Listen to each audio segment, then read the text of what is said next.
Cualquiera puede tocar el piano, cualquiera puede aprender a tocar un instrumento o se requiere cierto talento, cierta aptitud. Cualquiera puede tocar el piano, cualquiera puede tocar un instrumento. Así como la película de Ratatouille, ¿no? Cualquiera puede cocinar.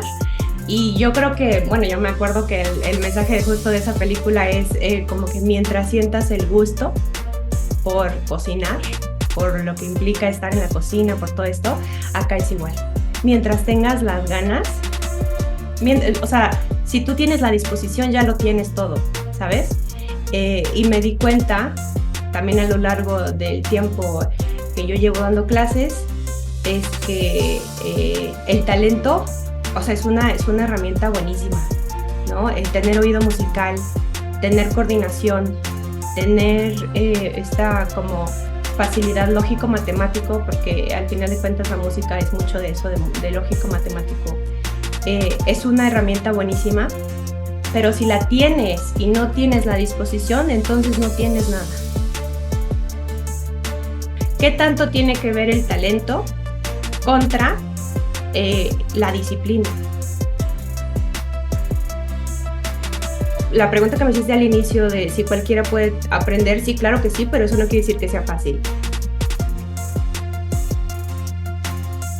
Y resulta ser que en todas las personas que yo consideraba como eran las que tenían el talento, tenían el don, caían mucho en el conformismo.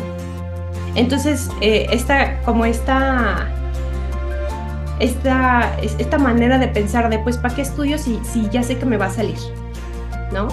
Y estas otras personas no. Las otras personas que sabían que tal vez no les iba a salir a la primera, o a la segunda, o a la tercera, eran personas más tercas. Entonces practicaban más. Entonces se les creaba más el hábito de la disciplina. Y entonces llegaban a superar a las personas que tenían el don natural.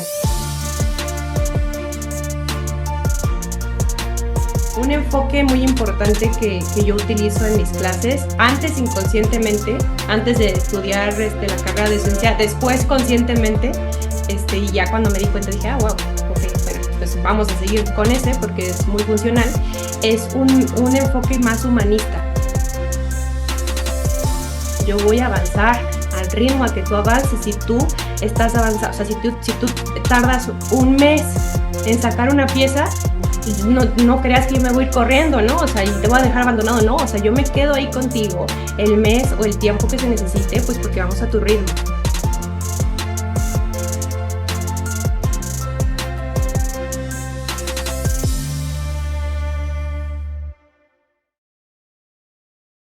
Yoli, Así es. ¿quién es Yolitzin? Ay, qué pregunta tan difícil. Bueno, pues tengo 29 años, ya voy a entrar a la década de los 30, por ahí de julio. Soy maestra de música de tiempo completo. Estudié la carrera de música por ahí del año del 2013 y después de que salgo de la carrera de música, decido cumplir mi segundo sueño, que es estudiar lenguas. Este, Cuando me da esta locura de meterme a otra carrera, pues me meto a la carrera de lenguas. Y ahí es en donde estudio la línea terminal en docencia. ¿Cómo llegas?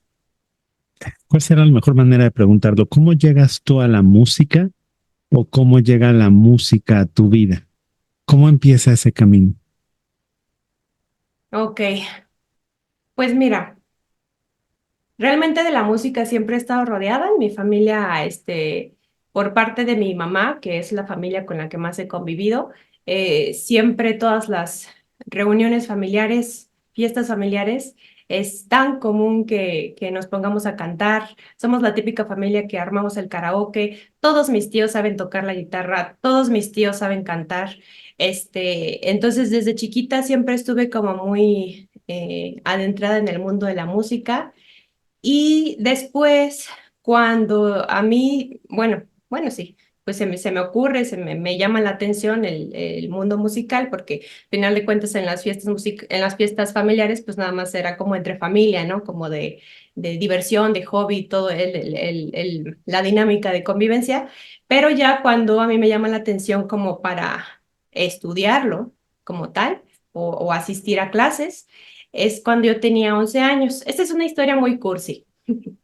A ver qué, a ver si no se les hace muy cursi, pero a mí se me hace muy cursi la historia. Yo tenía 11 años y mi papá siempre estuvo en Estados Unidos cuando yo era niña, entonces él siempre pues buscaba esta manera como de convivir con nosotras. Yo soy la menor de tres hermanas, entonces una de las maneras en las que siempre buscó convivir con nosotras fue por medio de la música o por medio de em, como involucrarnos en un mundo artístico, ¿no? Y entonces me acuerdo que mandaba muchos CDs, bueno, en aquel entonces cuando existían los CDs, y yo me acuerdo que siempre los ponía en la computadora.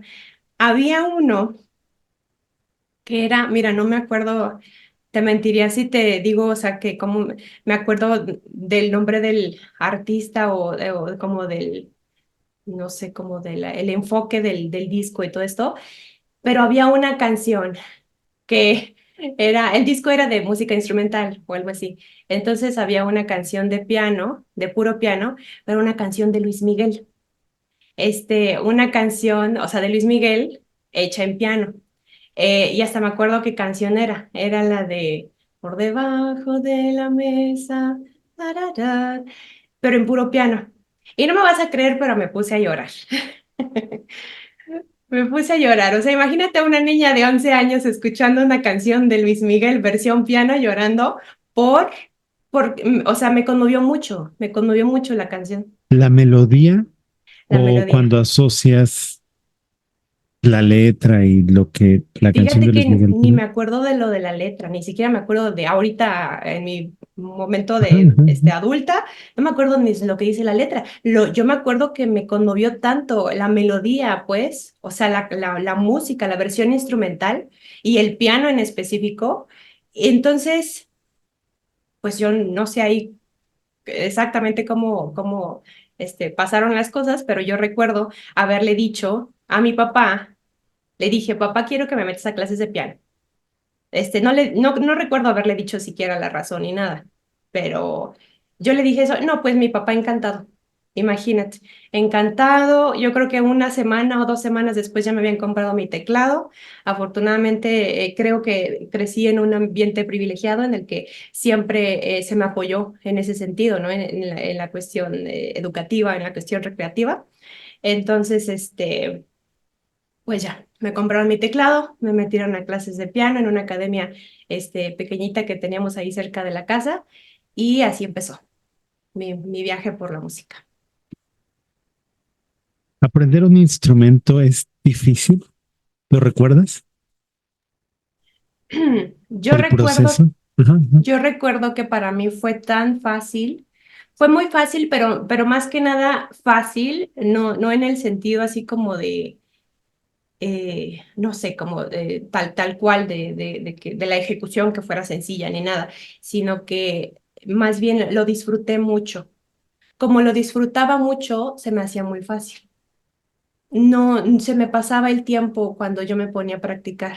No lo veía, ¿sabes qué? Yo no lo veía como ¿cómo decirlo? Como una obligación, ¿no? Como me pongo a pensar, digo, actualmente ya, yo como maestra, me pongo a pensar en todos estos familias, los papás que me traen a los niños y que son muy estrictos con las clases y con sus horarios y con sus tiempos de práctica en la semana.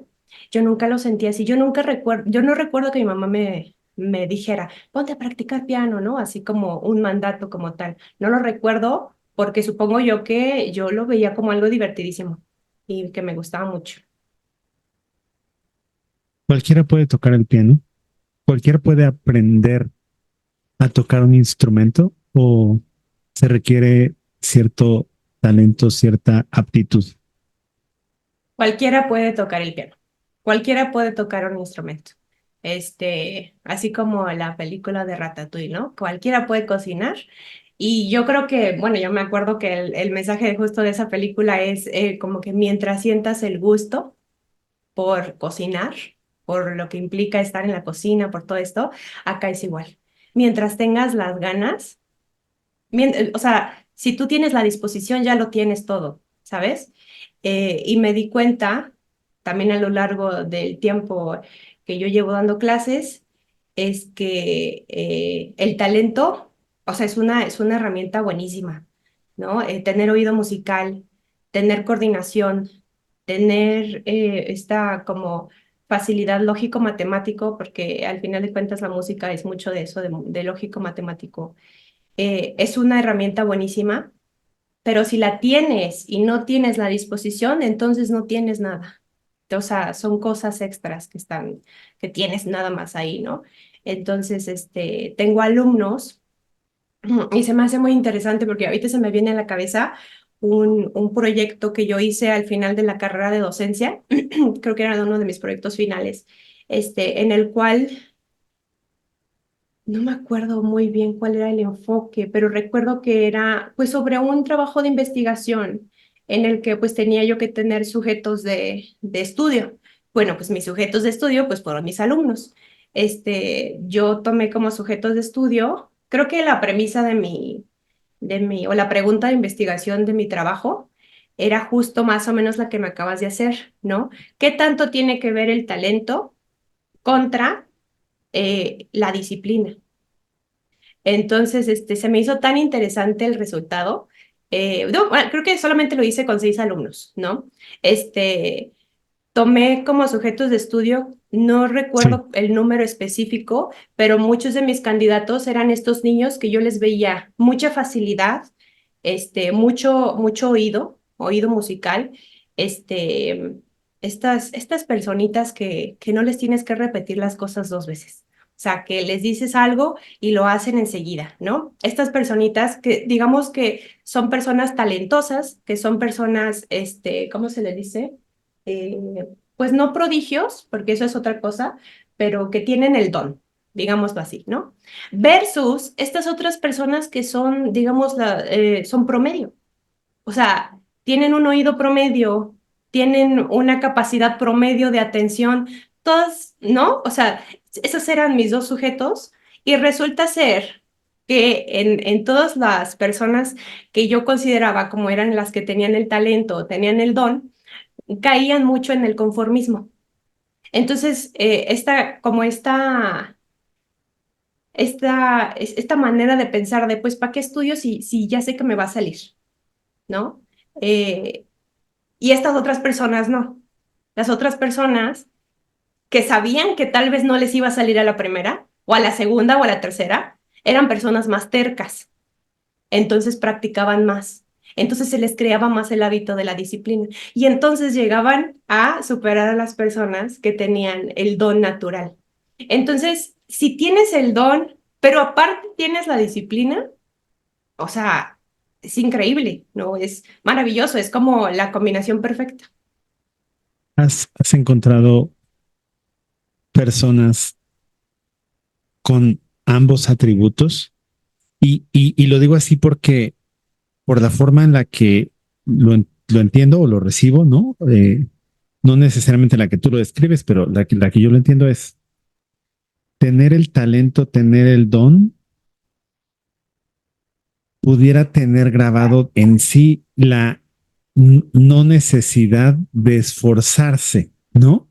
Es como esta dicotomía que alguna vez creo que escuché en torno al atractivo físico, ¿no? Es decir, las personas que nacen con cierto atractivo físico, la dinámica social tiende a entregarles de manera más, ¿no? Natural, favores, ¿no? Apertura de posibilidades, de puertas, ¿no? Las personas que el resto de la población. Y pasa algo similar, tal vez, también creo que lo he escuchado con las personas que nacen con pocos recursos versus quienes tienen un poco más de recursos. Pareciera que la disponibilidad de recursos, sea de talento, sea de, ¿no?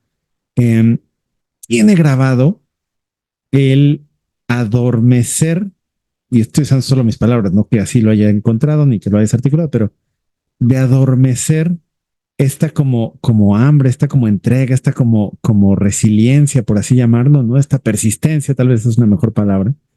Eh, y entonces pareciera casi que son antítesis una de la otra, ¿no? Entonces, tú que vives en el mundo de la música, que te desenvuelves en el mundo de la música, que tienes una vida eh, desenvolviéndote en estos ambientes, ¿has encontrado personas que pareciera que tienen ambos atributos y son muchos, son raros, son unicornios, ¿no? Por así llamarlo. ¿Qué tan común es encontrarlos y qué pasa con alguien en esas condiciones?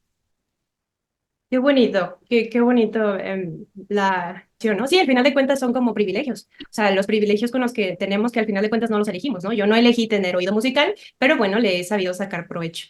Entonces, he conocido, sí, por supuesto que sí, sí existen, sí, sí están por ahí. Yo como maestra, fíjate que también he aprendido en el proceso, principalmente en el trabajo con niños, he aprendido a la mala y tanto en el trabajo con el niño o la niña en clase y en la práctica y todo, como con los papás.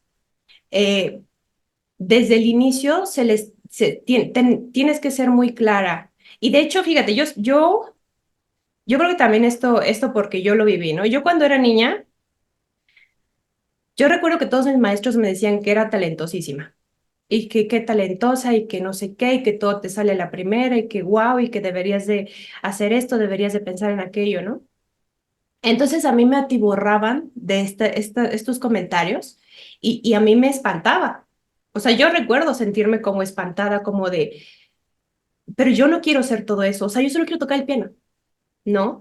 Em, entonces yo ahorita siendo maestra, a los alumnos que les detecto específicamente ciertos atributos, porque todos los maestros nos damos cuenta, ¿eh? Todos nos damos cuenta de específicamente quién lo tiene, a quién se le dificulta más, quién tiene más desarrollada cada cosa.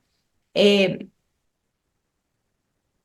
o sea, trato como de aperturar este espacio de reconocer el trabajo y el esfuerzo, pero no de decir como de, wow, eres increíble o wow, eres mejor que los demás o wow, está increíble. Solo creo que con algunos específicos en los que podría pensar casos específicos, ¿no? De ciertos alumnos que a lo mejor lo necesitan, o sea, que yo veo que lo necesitan como motivación como tal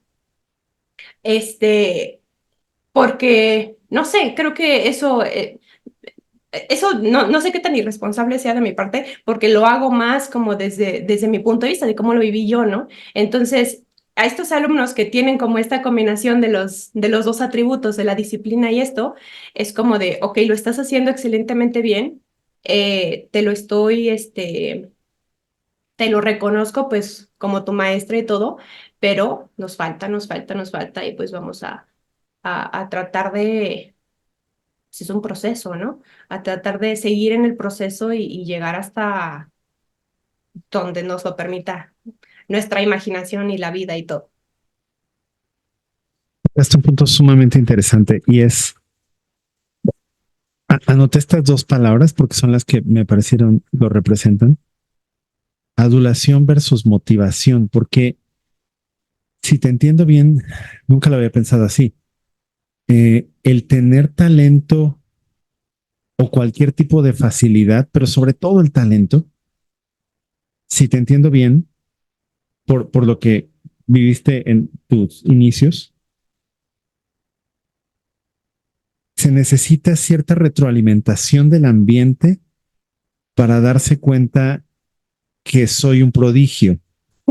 Es decir, puede ser que tan solo por ejecutar la actividad digo, no está tan difícil, pero el momento en el que tomo conciencia que se me facilita más que al resto, y es pregunta, será el momento en el que mi profesor, mi entorno comienza a retroalimentarme, decirme, wow, ¿no? Qué bueno eres o qué buena eres. Y eso es lo que pudiera despertar recibo recompensa social sin necesidad de esforzarme, porque la recompensa social juega un papel, ¿no? Somos entes sociales, ¿no? Entonces, versus, si te entendí bien, como maestra hoy en día, procuras utilizar esa misma retroalimentación, pero exclusivamente dosificada, por así llamarlo,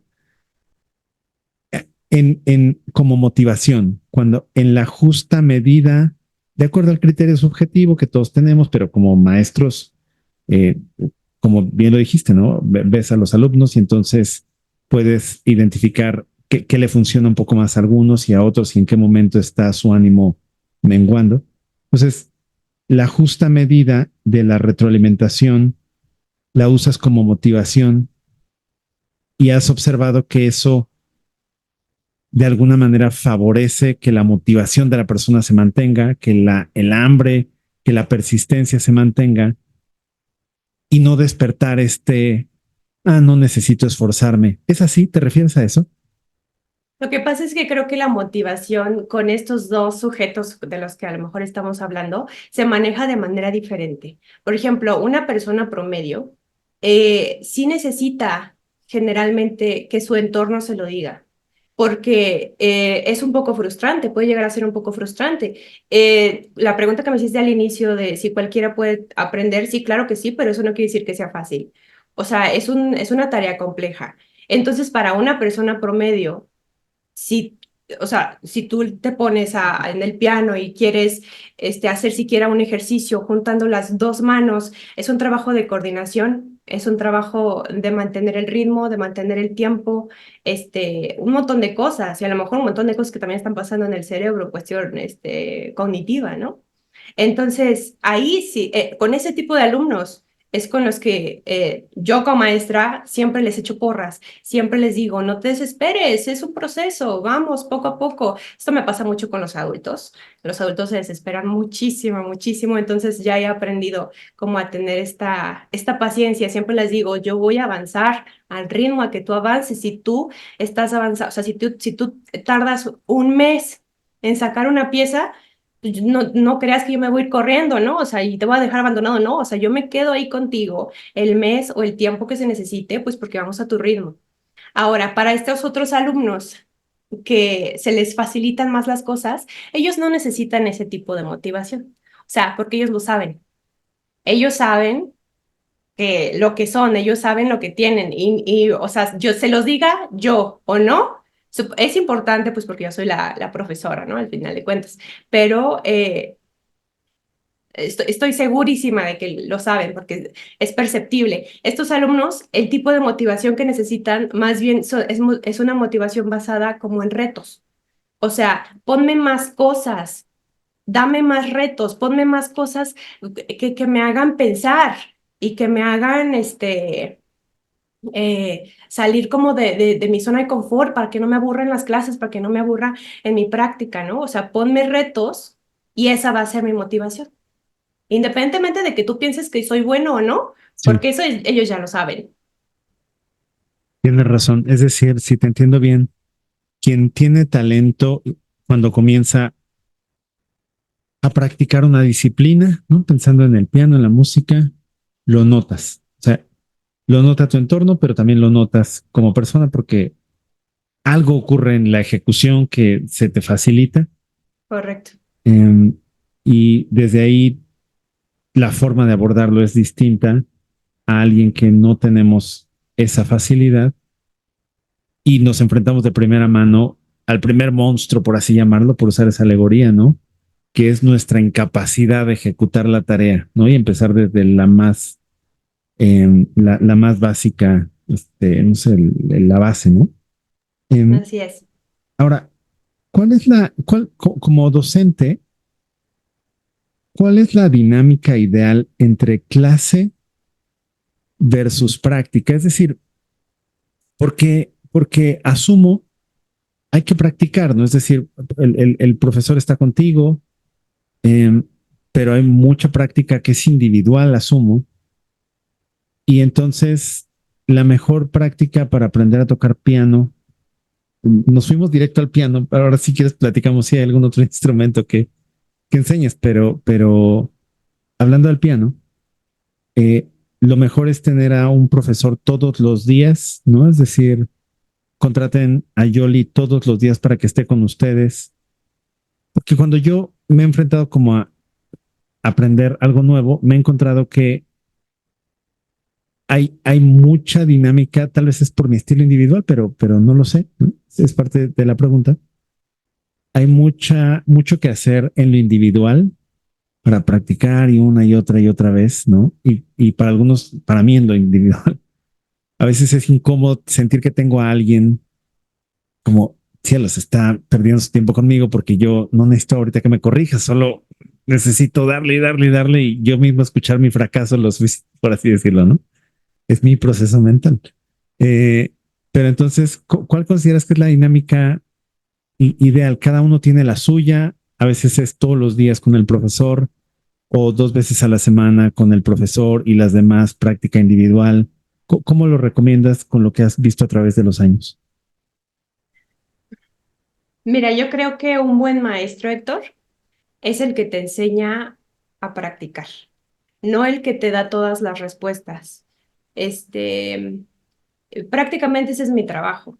Mi trabajo es decirte a ti cómo tú individualmente desarrollar tus propios métodos, prácticas, ¿sabes? De estudio. Y primero que nada, porque cada alumno es diferente, ¿no? Es importante también mencionar que, híjole, un enfoque muy importante que yo utilizo en mis clases, antes inconscientemente, antes de estudiar la carrera de ciencia, después conscientemente, y ya cuando me di cuenta dije, wow, ok, bueno, pues vamos a seguir con ese porque es muy funcional, es un enfoque más humanista, en el cual, ¿tú como qué te imaginas cuando te digo esto de humanista? Me- Tengo formación de psicólogo, Ok, buenísimo, entonces buenísimo. la corriente humanista, más bien traté de recordar, Ah, ok. porque es como de las últimas, ¿no? Y tengo la idea que ya no da consultas, sino entra como en el counseling, que no me acuerdo ahora, y me acordé de Rogers, no sé si me estoy desviando, pero es esta capacidad del ser humano de adaptarse. Cielos, no quiero poner palabras que no, entonces, No, no importa, no importa. Más bien es como eso, ¿no? La retroalimentación. Por lo menos en la pedagogía, un enfoque humanista se trata de, así como lo dice la palabra, ver al otro como igual. O sea, no porque yo soy la maestra, siempre va a haber un pequeño como no sé, como este concepto de autoridad, que creo que es necesario hasta cierto punto, ¿no? Pero ya con el enfoque del maestro humanista es, no creas que yo por ser la maestra, yo te voy a decir cómo tocar, yo te voy a decir qué repertorio vas a tocar, yo te voy a decir que estás mal en esto, o sea, no, como que cerrarte en esto. Y principalmente una de las características que utiliza pedagógicamente hablando, es que cada alumno es diferente. Cada alumno tiene características diferentes, tiene un contexto diferente, o sea, es un perfil diferente. Tan solo el hecho de que, o sea, mira, mi alumna más joven tiene 3 años y mi alumno más grande, no sé, pero yo le calculo como unos 62, ¿no? Algo así. Entonces, digo, obviamente no le voy a dar la clase a la niña de 3 igual que al de 62, ni a mi alumna de 15 años igual que el de 35. Cada alumno tiene un perfil diferente y entonces, a partir de ahí, mi chamba como maestra es justamente, en el caso de la niña de 3 años, pues obviamente lo tengo que platicar con la mamá, ¿no? Entonces, a decirle a la mamá, ¿sabes qué? Durante toda la semana vamos a escuchar la canción que reprodujimos en clase, que la niña la cante, vamos a hacer estas actividades kinestésicas, de coordinación y listo, esa es su tarea. Y obviamente a la adolescente de 15 años, yo ya puedo hablar con la niña ¿no? Ya no voy a hablar con la mamá ni con el papá porque ya están en esa etapa pues de independencia. Entonces a la niña ya la hago responsable y le digo, ¿sabes qué? Vas a practicar este pasaje, este otro pasaje, esto otro así, te grabo este video, lo ves en tu casa y nos vemos la siguiente clase. Y el alumno de 50, 60 años a lo mejor necesita un poquito más de ayuda porque te digo que los adultos son muy desesperados.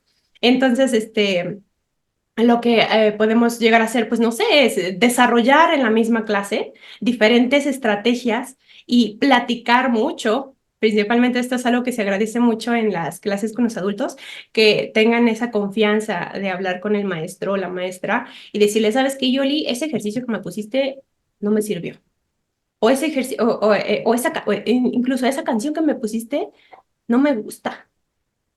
O a lo mejor también este ejercicio de ser muy honesto, ¿no? ¿Sabes qué, Yoli? Esa pieza que me pusiste de, yo qué sé, de ese estudio de no sé quién, se me hace tan difícil, pero, pero quiero seguir haciéndolo y quiero que me des más herramientas, por favor, porque yo por mi cuenta no estoy pudiendo. Órale, pues entonces vamos a desarrollar las herramientas que tú necesitas, porque a lo mejor tú eres más visual o tú eres más auditivo, o tú necesitas a lo mejor más ejercicios técnicos. Incluso nos ponemos un método que he desarrollado igual inconscientemente desde siempre.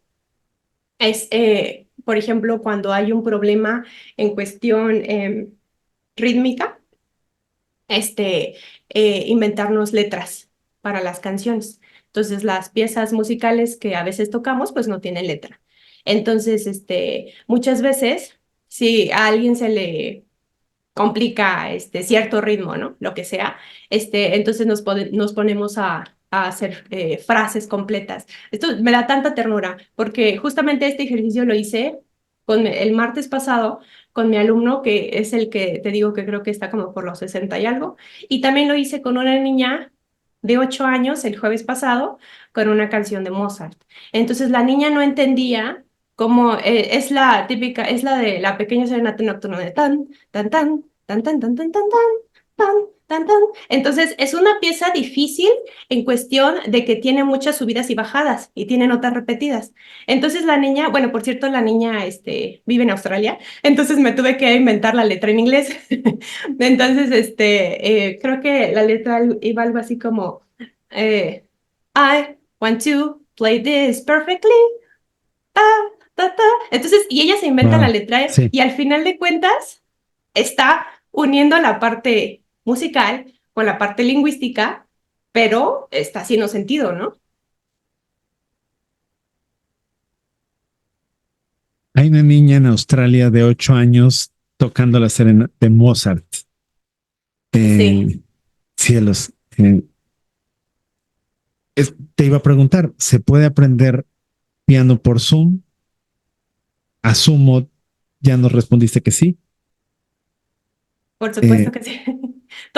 Casi todos mis, tengo más o menos como unos, pues quién sabe cuántos eran. Ha de ser como unos 26 alumnos actualmente. Eh, y yo creo que como unos 20, unos 18, 20 son en línea. Los wow. demás les doy clase presencial. La niña de 3 años toma clase en línea, vive en California. ¿Te dedicas principalmente a la docencia? Me dedico principalmente a la docencia. Es decir, no es tu hobby, es tu ocupación principal la docencia de la música. Así es, soy maestra de tiempo completo. Y mi pregunta, ¿cómo, cómo se difunde? Es decir, eh, ¿se vive bien? ¿Come sándwich todos los días? Porque cuando alguien se va a dedicar a la música está este cliché, ¿no? Y viene de mi pregunta, ¿no? Es decir, cuando yo he escuchado personas que en algún momento desearon dedicarse a la música y terminaron tomando otro camino, ¿no? Una de las principales razones que yo he escuchado, posiblemente solo mi microentorno, pero es, pues es que de qué iba a vivir, ¿no? Solo un pequeño porcentaje de los músicos pueden vivir de... Eh, entonces, se puede vivir de la música, de la docencia y cómo, ¿cómo se difunde para que tú tengas alumnos en diferentes partes del mundo? Del mundo y de usos horarios, porque tienes un alumno en Australia, ¿no? Sí, sí se puede vivir de la música, por supuesto que sí. Sí es muy conocido. Bueno, yo creo que todos, incluso los invitados que vas a tener aquí, seguro te van a dar la misma respuesta. De este cliché, sí, exactamente, que se tiene alrededor. Es un prejuicio, ¿no? Es una idea. Y al final de cuentas no es culpa de la gente. Es como culpa, pues, bueno, ya que nos metemos como en temas políticos, o sea, es como culpa del sistema que nos dice, pues, que solamente siendo abogado o doctor o todo esto, pues puedes tener una vida de lujo, o sea, una vida digna, por lo menos, ¿no? Una vida digna. Este, mm, Cuando yo estaba, me acuerdo mucho ahorita que me dijiste esto, cuando yo estaba estudiando la preparatoria, me acuerdo tanto, tanto de esta clase de una materia que teníamos que se llamaba orientación vocacional. Y pues era de llevar mínimo tres opciones, ¿no? De qué carreras tú creías que podías llegar a estudiar.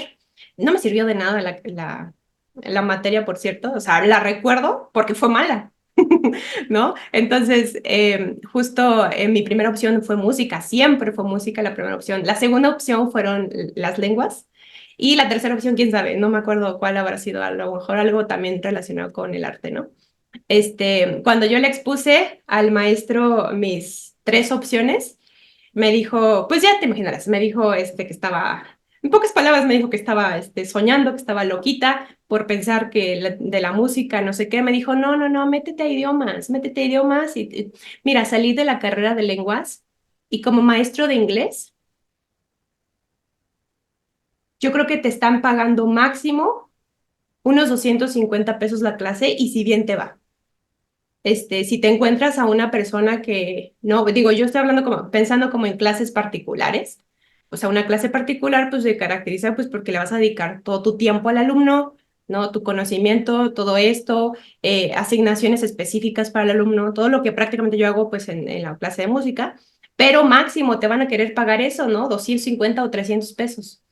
En una escuela ni se diga, no hombre, o sea, imagínate, y luego también, también no sé, las planeaciones de las clases, todas las cosas que no se toman en cuenta y que no se toman en cuenta pues en cuestión de remuneración, ¿no? Entonces, cuando yo salí de la carrera de lenguas y me quise meter como maestra de inglés, me di así un golpe en la cara porque dije, yo de esto no voy a vivir.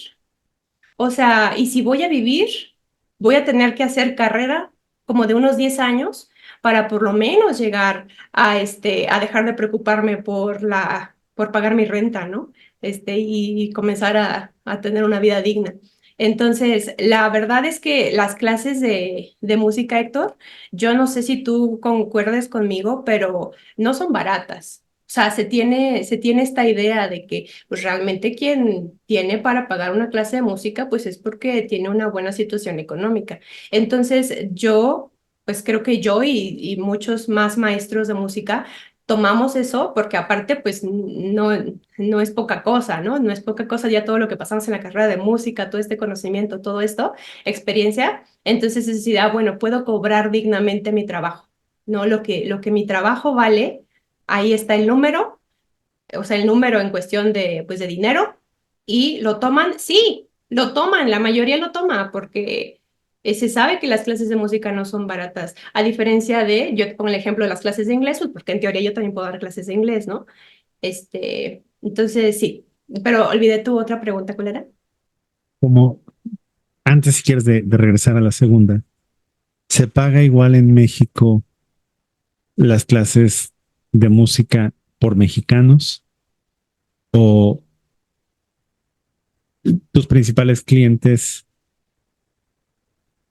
en tu, ¿cuál sería? En la proporción del costo de tu clase, que asumo también, como en diferentes disciplinas, dependiendo del docente, la experiencia, ¿no? Asumo alguien recién egresado, puede dar clases de música, pero no tiene como tú la carrera de docente. Entonces, asumo desde ahí el costo de las clases que ofrece pueden ser un poco más accesibles, por usar esa palabra, para cierto segmento y en consecuencia cierta calidad de clases, por así también articularlo, tienen un costo distinto, pero entonces en tu segmento de mercado, también por usar esa palabra, ¿no? O el segmento de mercado que se acerca al nivel de clases que tú impartes, ¿es principalmente en México o son personas del extranjero que pueden acceder, ¿no? Además, la facilidad que tienes del idioma lo permite. ¿Dónde está el principal segmento de mercado para ti?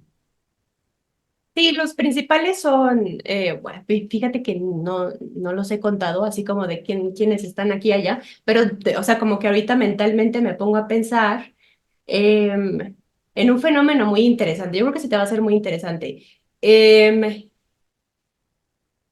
Fíjate que yo cada año subo el precio de mis clases. Inflación, ¿no? La vida nos orilla eso. Y uno pensaría que los extranjeros, pues como están pagando en dólares, te harían menos caras, ¿no? Al decirles que les va a subir 50 pesos la clase, a diferencia de alguien que radica en México y está ganando en pesos mexicanos. Pero me ha sorprendido que no es así. No es así, no es así. No sé, Wow. mira, yo aquí me podría poner sí, o sea, poner varias cosas sobre la mesa, ¿no? Hasta una cuestión, no sé si tenga aquí que ver un poco ay, ¿cómo será? Como el prejuicio de decir, bueno, pero pues, si tú vives en México, ¿para qué tienes que, o sea, ¿por qué ganarías tanto, no? Ese es el prejuicio que a mí se me ocurre. No Yo lo estoy tengo. diciendo que, ¿sí? Yo lo tengo. O sea, sí, Exacto, sí. exacto. Pero también, o sea, ese es por parte del prejuicio, pero como de otro ámbito ya un poco más, tal vez si nos vamos específicamente, geográficamente hablando, a ciertas partes del mundo, a lo mejor el papá de mi alumna que vive en Australia, pues pagar en dólares australianos, tal vez no le haya costado tanto pues el precio que le subí de este año, ¿no? Pero fíjate que tengo muchos alumnos que viven en San Antonio. Viven en San Antonio, en Houston y otros cuantos en California. Yo una vez estaba platicando con un alumno que vive en California que es adulto y me estaba diciendo, y esto yo no lo sabía, ¿no? Y creo que esto también es importante tomar en cuenta, pues como maestros que estamos, pues globalizados, ¿no? O sea, como que tenemos, alumnos aquí y allá. Yo no había tomado en cuenta esto que me dijo, la vida en California es mucho mejor pagada que la vida en San Antonio. O la vida en San Antonio puede llegar a ser un poco más cara que la vida en California. Entonces, por eso mis alumnos de California, cuando les digo, bueno, les voy a subir 50 pesos la clase, me dicen, sí, Yoli, no importa, ya suben, dame mi clase, no importa. Órale. A diferencia de mis alumnos de San Antonio, que sí, híjoles, ay, maestra, sí, está bien, no, a lo mejor tomamos una clase menos este mes, pero sí, sí, está bien, está bien. O sea, ¿sabes? Esta diferencia. Entonces, sí, sí, yo creo que hay diferentes razones o diferentes respuestas que yo te podría dar, que se me vienen a la cabeza, este, pero, y fíjate también, aquí en México, yo tengo alumnos que viven en la Ciudad de México, tú estás en la Ciudad de México, ¿no? Ok. Tengo Sí. muchísimos que viven en la Ciudad de México, tengo como unos 5 que viven en la Ciudad de México. Tuve hace tiempo algunos que vivían en el sur, vivían en Quintana Roo. Y los que yo notaba también la diferencia, los que viven en la Ciudad de México, a mí me da, mira, no sé qué tan mal se va a escuchar esto, pero me daba pena subirles el precio, porque, pues yo decía, bueno, pues no sé, o sea, yo creo que pues, también, ¿no? Nos cuesta, o sea, todos ganamos en pesos, ¿no?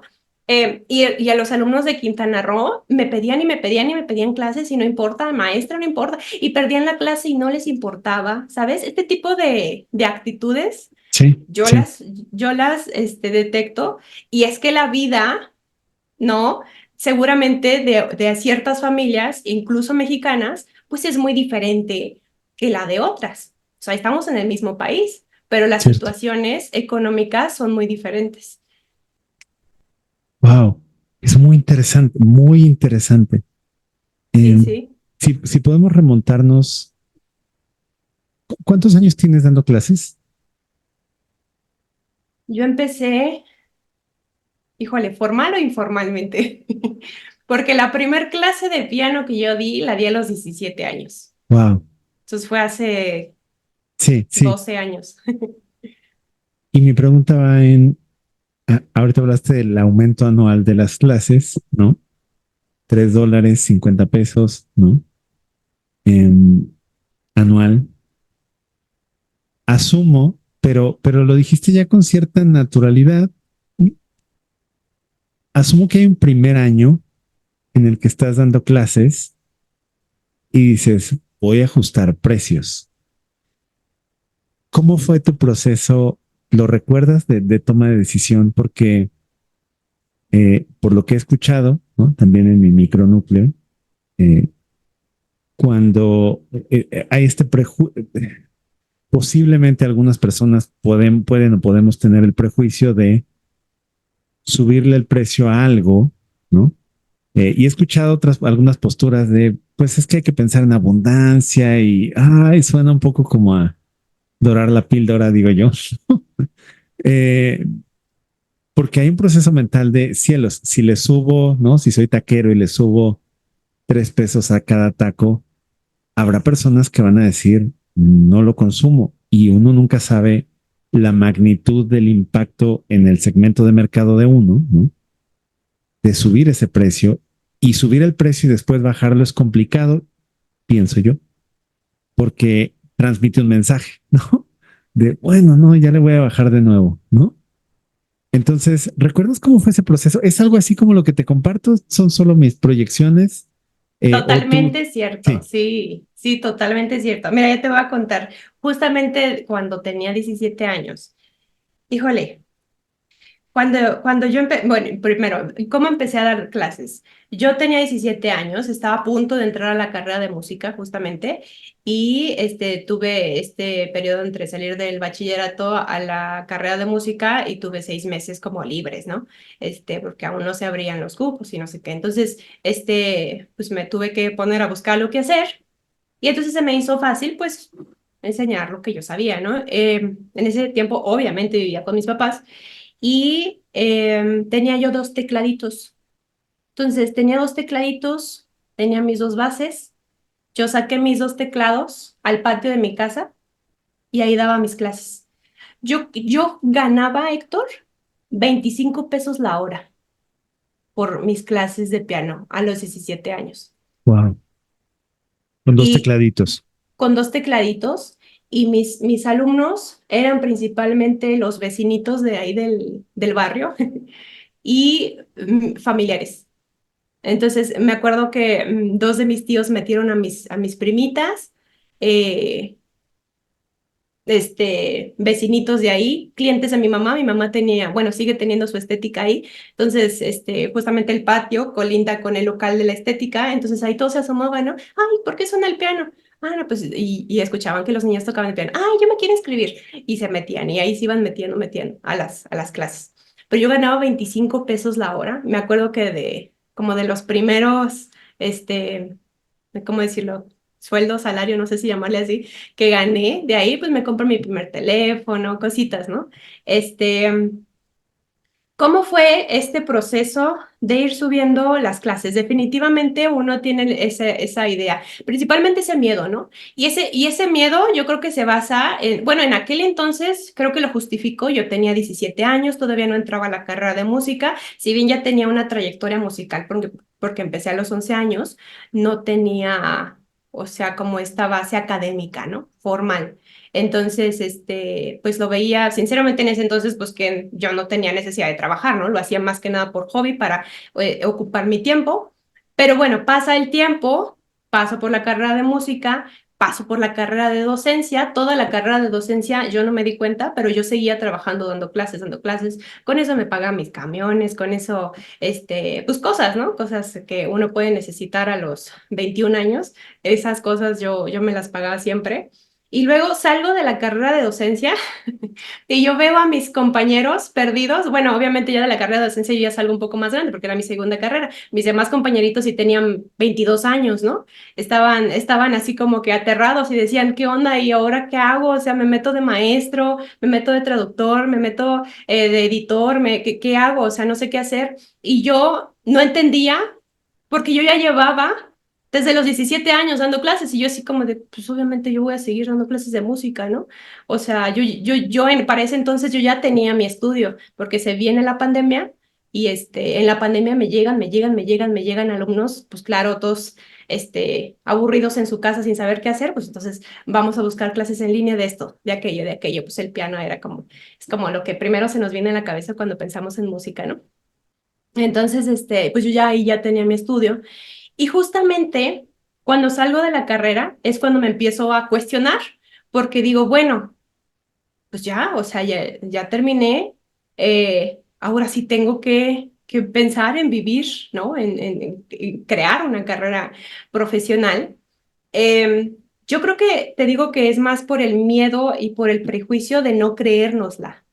Entonces, yo habiendo terminado esas dos carreras, me costaba mucho creerme que yo debía de ganar más de 150 pesos por hora, incluso habiendo terminado esas dos carreras, ¿no? Incluso teniendo toda esa experiencia, incluso no solamente la experiencia académica, sino también la experiencia laboral, porque pues no es nada decir que empecé a los Claro. 17 dando clases. Entonces, fue difícil. Es difícil, mira, yo afortunadamente, te digo, es mi trabajo de tiempo completo, es mi medio de vida, este, pero sí he tenido que pasar por muchos retos, principalmente siendo mi propia jefa, porque me explotó mucho.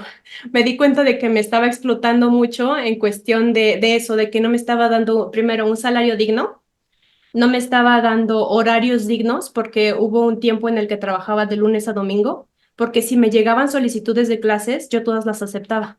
Y me decía a mí misma, es que ¿cómo voy a negar trabajo si hay personas que no tienen trabajo? O sea, ¿yo cómo voy a negar la oportunidad de trabajo? No, pues dale, dale, dale, dale. Y de lunes a domingo yo estuve dando trabajo, pues ya te imaginarás lo que pasó. Me descompuse, o sea, hubo un momento en el que mi cuerpo estaba cansado, mi mente estaba cansada, ¿no? Entonces, tuve como un pequeño momento de decaída y ahí fue cuando me di cuenta y me dije, tengo que tener un descanso, tengo que tener un salario digno. Cuanto a lo que me dijiste de cómo le hiciste para subir los precios, mira, sí, hay muchas personas que si le subes 3 pesos al taco se van, pero hay muchas otras que se quedan. Y aparte de todas esas que se quedan, siguen llegando, ¿no? Más bien es que te sigan eligiendo. O sea, siempre va a haber alguien que te va a seguir eligiendo, aunque le subas esos 3 pesos. Y eso está maravilloso, porque al final de cuentas, si yo le subo 50 pesos y la mamá del niño me hace caras y se va, digo, bueno, ¿para qué quiero a un cliente así? Gracias, más bien gracias por haber partido y vamos a abrirle lugar a otra persona que sí valore. Pero pasé por un proceso, o sea, pasé por un proceso para darme cuenta de eso y dignificar mi trabajo. Entonces llega un momento en el que dices, vamos a subirle antes de ir ahí o de regresar ahí, porque ¿cómo te promueves? Es decir, arrancas. Y es que yo no me esperaba esto, pero estamos hablando de un camino de emprendimiento a la vez de la música, ¿no? Porque si te entiendo bien, iniciaste un estudio, no sé si hoy en día existe aún, ¿no? Em, pero comienzas en el patio de tu casa, literal, Sí, con tus dos teclados, dándole clases. Y hoy en día, ¿no? Me hablabas con tus alumnos de Australia, de California, ¿no? ¿Dónde dijiste? ¿Toronto? No, San de San Antonio, tengo Antonio, ¿no? otra que vive en Londres, tengo otra que vive, dos que viven en Londres, este, Alguna vez le di a una que vivía en África, yo así como ¿cómo de África? Pues ¿cómo me encontró? Yo también me hago esa pregunta, Héctor, así de, o sea, ¿cómo es que el algoritmo los lleva a mí, ¿no? Porque al final de cuentas, de donde tú me contactaste, Superprof, de ahí es de donde me han contactado todos, de ahí es de donde me he hecho mi estudio, sí, sigo con mi estudio, o sea, mi estudio de piano, que te digo que se conforma de veintitantos alumnos, que empezó en la pandemia. Principalmente se conforma de las personas que me contactan de ahí del anuncio y de recomendados, ¿no? Entonces, sí, o sea, que se pasan los contactos y que no, pues que muy bonitas las clases y no, y órale, y arrancamos y desde ahí se genera como la red. Entiendo. Em, no, me quedé sin preguntas y tengo varias, pero lo que quiero decir es, ¿qué hace la diferencia? Creo que es eso. Me quedé sin preguntas porque te decía, arrancaste en este espacio y tal vez es porque me acabas de exponer a una realidad que no me esperaba y es no nada más se vive de la docencia, vives de la docencia, em, sino hablaste de vida digna y entiendo si te refieres a lo suficiente para vivir, ¿no? Creo que la ONU tiene como que es como quien puede vestirse, quien puede pagarse su vivienda, quien puede pagarse su alimento y su esparcimiento y un viaje por lo menos una vez al año, algo por el estilo es, ¿no? Em, entonces, pero es esta vida independiente, ¿no? Digamos, de primera mano. Entonces, que es a 10 años, 15 años de distancia de tu comienzo. Entonces, claramente estamos hablando de una historia de emprendimiento. Entonces, tengo dos preguntas. Una es, tu mami mencionaste, tiene una estética. ¿De dónde nace este nervio emprendedor? ¿No? ¿Es algo que se tiene o es algo que no se tiene? Porque también podrías haber salido de la carrera, ¿no? Y decir, bueno, ya terminé, ¿no? Entonces, ¿qué sigue para mí? Voy a buscar, a tocar puertas en las escuelas de música, ¿no? Para ver si me dan chamba, ¿no? Y no, tú dices, porque aunque ya traigas una cartera de alumnos, ¿no? Podrías haber dicho, no, no, yo lo que busco es seguridad y seguro social y que me va a ir acumulando semanas y 3 semanas de vacaciones al año, ¿no? Y mi aguinaldo al final. Entonces, no, no, no. Lo que funciona para mí es ir a tocar puertas y ver quién me da arrancando desde ahí, ¿no? Y tú dices, no, vamos a llevar al siguiente nivel. Estoy usando mis palabras, pero eh, mi docencia y tú continúas. Entonces, ¿de dónde viene para ti este nervio emprendedor? ¿No? Eh, y de una vez hago mi segunda pregunta, que es, ¿qué hace la diferencia entre un docente que a todos los docentes de piano les va muy bien, todos viven en tu mismo estilo de vida, o no necesariamente? ¿Y qué consideras tú que hace la diferencia? Mira, de la pregunta del emprendimiento, híjole, yo igual te podría dar aquí como un speech así de coaching y de que hay que echarle ganas y todo eso. Pero yo creo que te mentiría si te dijera que ese fue mi caso, ¿no? Creo que de hecho las dos preguntas se responden con la misma respuesta. Yo creo que fue ese cariño y ese amor y esa pasión que tengo por mi trabajo. Yo no sé si los demás maestros lo tengan. Yo no sé si los demás maestros sientan esa vocación en la enseñanza a tal punto de que sí, mira, cuando me llegó la notificación o sea, sí, la petición para clases para esta niña que vive en Australia, yo me espanté. Yo dije, ¿cómo? O sea, mire, el acento australiano es dificilísimo de entender. O sea, yo, ¿qué voy a andar haciendo, no? Pero dije, es lo que me gusta. Y si me va mal, bueno, pues buscan otro maestro y listo, o sea, no es el fin del mundo, pero quiero darme la oportunidad y quiero darle la oportunidad de que conozcan mi trabajo. Entonces creo que es eso, es ese amor, ese cariño con el que siempre me he movido. O sea, desde los alumnitos que tenía en el patio de mi casa, que eran mis vecinos, tengo tanta pasión y cariño por la enseñanza que les di a ellos como la enseñanza que les doy a los alumnos actuales que viven a miles de kilómetros de aquí, ¿no? Este, entonces, creo que también tiene mucho que ver que soy muy impulsiva, como que no pienso tanto las cosas, soy muy desesperada más bien.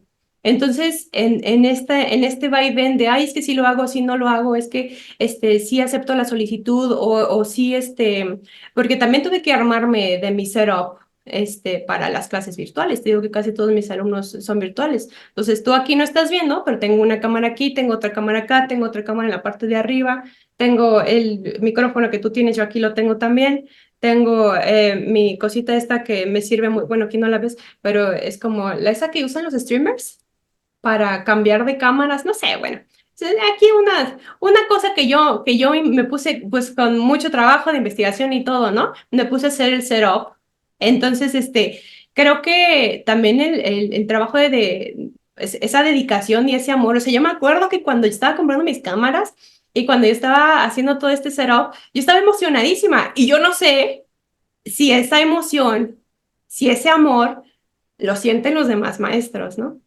Yo me acuerdo mucho que cuando fue la pandemia, una de las cosas que decían muchos maestros, pues que se tuvieron que pasar a la virtualidad, es que yo no soy para esto. O sea, no, no, y gracias y adiós, ¿no? Y ya se quedaron así y dejaron a muchos alumnos en la intemperie en cuestión educativa, nada más porque no se supieron adaptar. Entonces, cada quien, ¿no? Cada quien, digo, si no es lo tuyo, pues no es lo tuyo y listo, pero creo que tu labor como docente es buscar las maneras. Entonces, pues creo que es eso, es ese amor y esa hambre por seguir y por seguir haciendo lo que siempre me ha gustado. Dos preguntas más antes de cerrar, tal vez tres. Ujú. Ok. ¿Qué es lo que más te apasiona de enseñar? Es decir, hemos em, te he escuchado en varios momentos y hablar matizadamente de la pasión por la enseñanza, pero ¿qué es lo que te apasiona de enseñar música? Yo creo que generar experiencias con esto que te decía de que cada alumno es un perfil diferente, ¿no? Entonces, justamente el otro día estaba platicando con otro alumno y me decía, oye, Yoli, ¿no te aburres? Como de decir siempre lo mismo, o sea, de dar siempre la misma clase, tocar las mismas canciones, digo, tantos años, ¿no?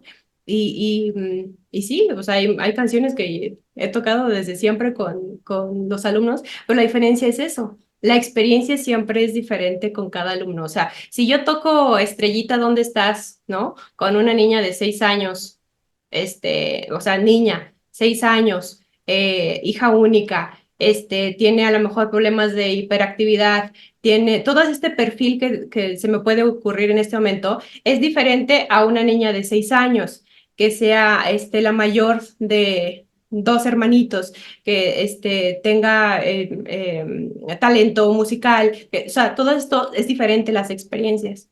Entonces, eso es lo que me gusta, generar diferentes experiencias, aunque sea la misma clase, ¿no? Y aunque sea el mismo piano y aunque sea la misma canción, pero las experiencias siempre van a ser diferentes, porque siempre voy a tener contacto con personas diferentes. Y al final de cuentas también yo siempre he dicho que, digo, yo soy la que estudia música y la que te dice cómo poner bien el dedo y cómo contar y cómo leer la partitura, pero al mismo tiempo, yo aprendo mucho de mis alumnos, o sea, siempre, siempre, de todos, ¿no? De todos, desde la niña de 6 años que me cuenta el chascarrillo, más, como si espontáneo del mundo, ¿no? Hasta alguna plática que pueda tener con alguno de mis alumnos adultos.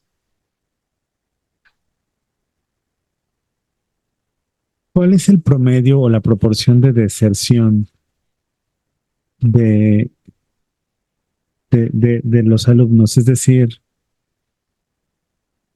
por más que la clase tenga calidad, por más que tenga pasión, habrá algunas personas que se enfrenten, y son solo mis palabras y mis proyecciones, pero tengo la percepción, porque es la forma en la que yo lo proceso, ¿no? Hay un proceso interior que todos transitamos cuando aprendemos algo nuevo y voces en la cabeza, y así lo llamo yo también, ¿no? Entonces, el aprendizaje, a mi parecer, tiene un proceso muy individual, ¿no? Y uno se enfrenta con uno mismo, tal vez. Entonces, Sí. por más que el docente sea, ¿no? En la, de la más alta calidad, por así decirlo, posiblemente hay deserción. Entonces, tal vez es una pregunta. ¿Hay deserción, no? Pese a toda la pasión que tú le dedicas y proyectas. ¿Y cuál es esa proporción y cuáles son las principales causas que tú has observado de deserción? ¿No? Ok, sí, lamentablemente la mayoría de las personas que desertan de las clases son adultos. Justo por esto que te digo de que son muy desesperados. Y esto que acabas de decir de esas voces internas que luego nos invaden es tan real. Es tan real. Una de las constantes con las que me llegan los alumnos adultos es que me dicen, oye, Yoli, ¿y tú crees que yo todavía puedo aprender? O sea, ¿tú crees que yo? Y yo así de, bueno, pues para empezar ni te conozco, ¿no? Pero me lo dicen porque son adultos, pues, o sea, uno piensa que todo lo tienen que aprender desde chiquito y que si eres, o sea, que los niños son, pues que los niños sí son maravillosos y sí aprenden de maneras diferentes, ¿no? Este, o sea, puede llegar a ser que mantengan ese aprendizaje, pues hasta su vida adulta, o puede ser que no. Em, pero sí, lamentablemente la mayoría de las deserciones es por adultos y se da por frustración. Justamente esto que dices de lo de las voces, se la pasan diciéndose a sí mismos, o nos la pasamos diciendo a nosotros mismos, yo me incluyo como esa adulta desesperada, ¿no? Que no, pues ¿para qué? O sea, ¿para qué le dedico tiempo si no, ni avanzo, ¿no? O, ay, es que nomás saqué un pedacito. Yo ya quiero tocar para Elisa y ya estoy apenas tocando Twinkle Twinkle Little Star. O sea, ¿sabes? Esta desesperación y como, yo diría, es como este meme. ¿Cómo va? De aprende a valorar el proceso, algo así como dice eh, algo así de que tienes que, sí, que tienes que darle, pues darle tiempo al tiempo, ¿no? Y el proceso es de las cosas más bonitas que por las que podemos pasar un momento en proceso de aprendizaje. Gracias. Por último, ¿qué viene para Yoli? Cuál es, em, dónde hay algún tercer sueño? Mencionaste dos, ¿no? Em, o esta es la vida que desde acá se escucha feliz, se escucha apasionada, se escucha realización, ¿sabes? Como dirían en Estados Unidos, viviendo el sueño, así se escucha. Em, o hay una montaña que en tu corazón, así hablo yo, em, está a futuro. ¿Dónde está Yoli en el futuro? Mira, si yo me muriera mañana, creo que me moriría feliz por no tanto así como por lo que he logrado, sino porque, o sea, por lo que he logrado profesionalmente, sino por lo que he logrado crear en Jolly, ¿no? O sea, lo que Jolly es actualmente, me siento feliz y satisfecha. Obviamente, pues me gustaría, tal vez, si la vida me lo permite, entrar en algunos otros proyectos. Yo me acuerdo que uno de mis sueños cuando estaba estudiando la carrera de música era poner una escuela de música, justamente. Este, creo que sigue en pie esa opción.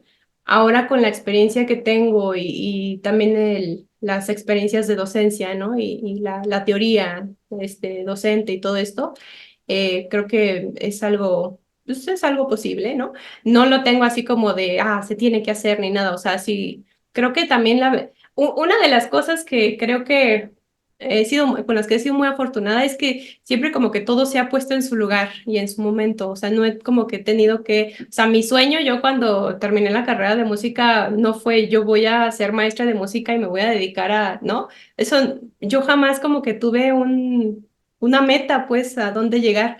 Yo es así como de, bueno, pues estoy viviendo el momento, pues ya lo que me depare la vida está bien. Este, pero sí, creo que poner una escuela de música sería uno de esas cosas bonitas que me Sueños. gustaría ver. Ujú. Así es. Gracias, Yoli, por tu tiempo. Gracias a ti, Héctor, por la invitación y por abrir el espacio.